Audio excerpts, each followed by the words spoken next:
Viral at pinag-uusapan na nga ngayon sa social media ang naging press conference ng ina ni Carlos Yulo na si Mrs. Angelica Yulo. Siyempre ito'y kaugnay pa rin ng kontrobersya na nasimula ni Mrs. Yulo matapos itong mag-post sa social media ng mga cryptic posts at hindi pagsuporta kay Carlos. At lalong lumala ito nang siya ay ma-interview at sabihin ang problemang usapin sa pera at ganoon na rin sa girlfriend nitong si Chloe San Jose.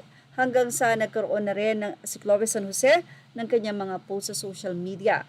Until na magsalita na nga itong si Carlos Yulo nitong July 6 upang bigyan din ng linaw ang mga naging pahayag ng kanyang ina. Anyway, sa huli ng video ay sinabi nga ni Carlos na napatawad ng kanyang ina at sana nga daw ay mag-move on na ito at maging maayos ang selebrasyon nila dahil napakaganda nga daw ng nangyari. Well, humingi nga ng tawad ang ina ni Carlos Yulo sa kanya. Actually, meron pa itong letter sa nasabi nga pong press conference. At ito ay upang linawin ang mga bagay-bagay na nababasa sa social media.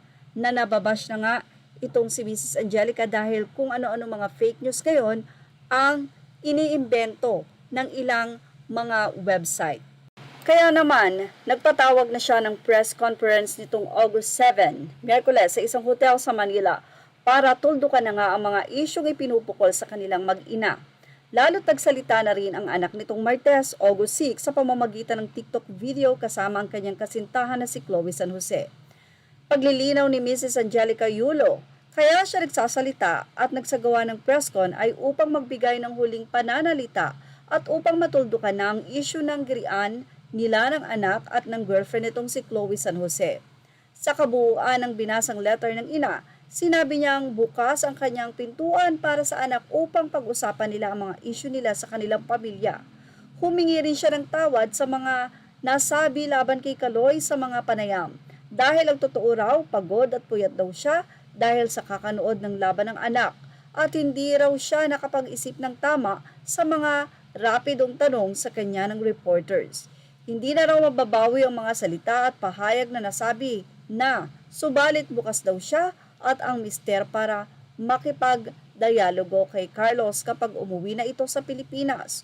Kung hindi man daw sila magkaayos ngayon, sana raw ay dumating ang panahong mas maunawaan ng anak ang kanyang intensyon at hindi ang anumang ingay.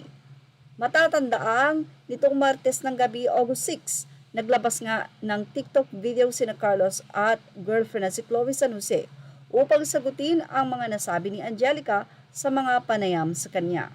Anyway, ang mahalaga ay nagpakumbaba na rin si Mami Angelica. And for sure kay Carlos, sana naman hindi na ito patagalin. Dahil sabi nga natin, napakaikli lang ng buhay. Para tuloy-tuloy ang blessing. Ang ina ay ina pa rin. Kaya naman dapat iyong mahalin anuman ang naging pagkakamali nito. At yan ang ating Showbiz Snap Update. Thank you for watching. Images are all credit to the rightful owners.